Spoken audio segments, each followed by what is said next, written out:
Welcome to my channel M 1 billion voice. दोस्तों, आज हम बात करेंगे 2024 में रिलीज हुई फिल्म इमेजिनरी के बारे में। इमेजिनरी एक अमेरिकन सुपरनैचुरल हॉरर मूवी है। तो चलिए करते हैं शुरू। बच्चों की किताब लिखने वाली राइटर जेसिका की शादी म्यूजिशियन मैक्स से हुई है। मैक्स की पहली शादी से 2 बेटियां हैं, छोटी बेटी एलिस और टीनेजर टेलर। एलिस को जेसिका पसंद है, लेकिन टेलर उसे दूर ही रखती है। जेसिका को सपने आते हैं जिसमें उसका मानसिक रूप से बीमार डैड बेन और उसकी किताबों का एक काल्पनिक किरदार साइमन द स्पाइडर शामिल है। जब परिवार जेसिका के बचपन के घर में शिफ्ट होता है, एलिस वहां नीचे बेसमेंट में एक टेडी बेयर चांसी को ढूंढ लेती है और उसे जल्दी से उससे प्यार हो जाता है। एक बुजुर्ग पड़ोसन जिसका नाम ग्लोरिया है, जिसने जेसिका का बचपन में ध्यान रखा था, उससे मिलती है। ग्लोरिया जेसिका के साथ उसके बचपन की यादें ताज़ा करती है, वो यादें जिनका जेसिका को बिल्कुल एहसास ही नहीं था।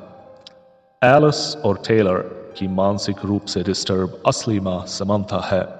समंथा घर में चुपके से आती है और जेसिका पर हमला करती है। जब पुलिस समंथा को गिरफ्तार करती है तो टेलर इस बात का इकरार करती है कि उसका अपनी माँ के साथ संपर्क था। जेसिका फिर एलिस और चॉन्सी को सुला देती है और वो एलिस से कहती है कि उसका भी बचपन में एक ऐसा ही दोस्त था। मैक्स स्टोर पर जाता है और एलिस चॉन्सी के द्वारा दिए गए एक ट्रेजर हंट टास्क में लग जाती है। चॉन्सी की एलिस की जिंदगी में मौजूदगी और बढ़ता हुआ दखल जेसिका को परेशान कर रहा है। एक दिन जब जेसिका अपने पिता बेन को देखने जाती है, टेलर एक अपने एक्वेंटेंस बोले तो अपने दोस्त को घर बुलाती है। वो दोस्त एक शराब की बोतल उठाने की कोशिश करता है और उसे तोड़ देता है। वो एक टॉवेल ढूंढ रहा होता है जब चॉन्सी उसे छेड़ता है। चॉन्सी थोड़ी ही देर के बाद एक मॉन्स्टर स्पेयर बोले तो एक डरावनी शक्ल का शैतान बन जाता है और उस दोस्त को डरा देता है। जेसिका वापस घर आती है, जिससे टेलर डिस्टर्ब हो जाती है और उस पर गुस्सा होती है। जेसिका मुश्किल से एलिस को एक कील पर हाथ मारने से रोकती है और एक चाइल्ड साइकोलॉजिस्ट डॉक्टर सोटो को बुलाती है। डॉक्टर सोटो एलिस को चॉन्सी से बात करते हुए और उसके लिए भी बात करते हुए देखता है। चॉन्सी जेसिका के लिए धमकी भरे अल्फाज इस्तेमाल करता है और एलिस उसके चॉन्सी के साथ टूटे हुई दोस्ती पर बहुत रोती है।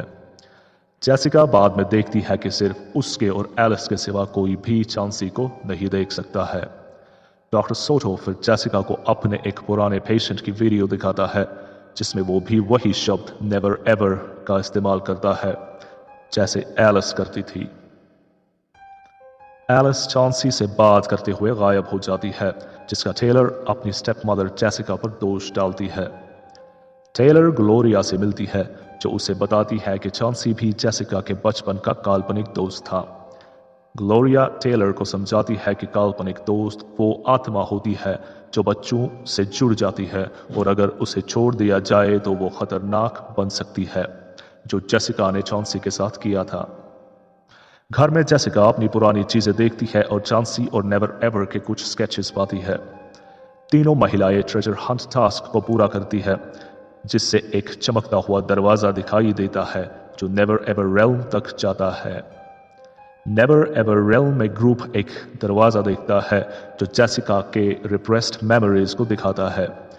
जब जेसिका एक बच्ची थी तो उसे चॉन्सी ने नेवर एवर रेल्म में खींचा था। उसके डैड बेन ने उसे बचाया था, लेकिन बचाते हुए वो पागल हो गया था जब उसकी नज़र चॉन्सी की आंखों में पड़ी थी। उसके बाद जेसिका अपने ग्रैंड पेरेंट्स के साथ रहने के लिए चली गई थी। ग्लोरिया एस्केप रूट को बंद करती है क्योंकि वो अपने जीवन में इस रेल्म के प्रति पागल थी। उसके बाद ग्लोरिया को चॉन्सी बुरी तरह चीर फाड़ डालता है। जेसिका और टेलर एलिस को ढूंढने के लिए भागते हैं। दोनों एलिस को ढूंढ लेते हैं और उसके साथ भागने की कोशिश करते हैं जब चॉन्सी उनके पीछे आ रहा होता है। जेसिका चॉन्सी को उसकी आंखों में एक कांच चुबाकर रोक देती है। बेन और मैक्स से बेन के इंस्टीट्यूशन में मिलने के बाद जेसिका रियलाइज करती है कि वो अभी भी नेवर एंडिंग रेल्म में अटकी हुई है। चांसी ने एलिस को जेसिका तक पहुंचने के लिए एक चारे के रूप में इस्तेमाल किया था, क्योंकि वो बदला चाहता है कि जेसिका ने उसे क्यों छोड़ा था। टेलर आती है और जेसिका को बचा लेती है।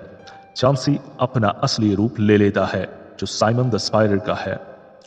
साइमन द स्पाइडर कोशिश करता है कि जेसिका और टेलर को उसकी आंखों के जरिए पागल कर दिया जाए, लेकिन एलिस उस शैतान मकड़ी को आग लगा देती है और उसे दरवाजे के पीछे बंद कर देती है। परिवार घर से भाग जाता है।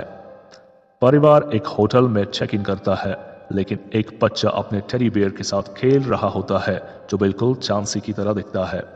तीनों अपनी सुरक्षा के लिए दूसरे होटल में चले जाते हैं। रिव्यू।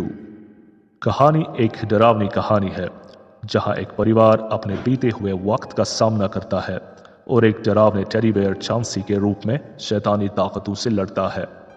कहानी में सस्पेंस और पैरानॉर्मल चीजों को कामयाबी के साथ दिखाया गया है। कहानी का डरावना एंड कैरेक्टर्स को होशियार रखता है, क्योंकि शैतानी टेडी बेयर का खतरा अभी भी जारी हो सकता है। I hope you liked the video. Don't forget to like, share and subscribe. Thank you for watching.